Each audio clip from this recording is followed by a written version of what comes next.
ಸೆಲಿಯಾಕ್ reason. Okay.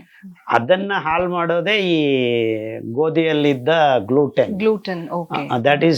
That's why celiac problems ಎಲ್ಲ ಶುರುವಾಗುತ್ತೆ. ಗೋಧಿ ನಿಲ್ಸಿದ್ರೆ ಅರ್ಧಕ್ಕರ್ಧ ಸೆಲಿಯಾಕ್ ಪ್ರಾಬ್ಲಮ್ಸ್ ಕಮ್ಮಿ ಆಗ್ತವೆ. ಓಕೆ. ಬಿಕಾಸ್ ನಾವು ಔಷಧಿಗಳು ತಗೊಂಡು ಸಾಯಿಸೋದು ಒಂದು ಕಡೆ ಆದ್ರೆ ಈ ಗೋಧಿ ಬಂದ್ಮೇಲೆ ಡೈಲಿ ಊಟದಲ್ಲೇ ಸಾಯಿಸ್ತಾ ಇದ್ದೀವಿ.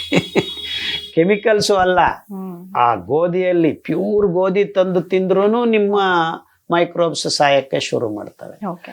ಸೊ ಈ ಸೆಲಿಯಕ್ ಪ್ರಾಬ್ಲಮ್ಸ್ ಎಲ್ಲದಕ್ಕೂ ಮೂಲ ಕಾರಣ ನಮ್ಮ ಆಹಾರದಲ್ಲಿ ಗೋಧಿ ಬಂದು ಸೇರ್ಕೊಂಡಿರೋದು. ಆಮೇಲೆ ಕೆಲವು ಬೇರೆ ಧಾನ್ಯಗಳು ಇವೆ, ಅದನ್ನೆಲ್ಲ ಬಿಡಬೇಕು. ನಮ್ಮ ಮಿಲೆಟ್ಸಲ್ಲಿ ಯಾವ ತೊಂದರೆ ಇಲ್ಲ. Millets are prebiotic. ಅಂದರೆ ನೀವು ಬರೀ ಮಿಲೆಟ್ಸ್ ತಿಂತಾ ಇದ್ರು, ಅಂಬಲಿ ಕುಡಿಯದೇ ಇದ್ರೂ ಮೆತ್ತಿಗೆ ಅದು ಒಳಗಡೆ ವೃದ್ಧಿ ಆಗ್ತವೆ.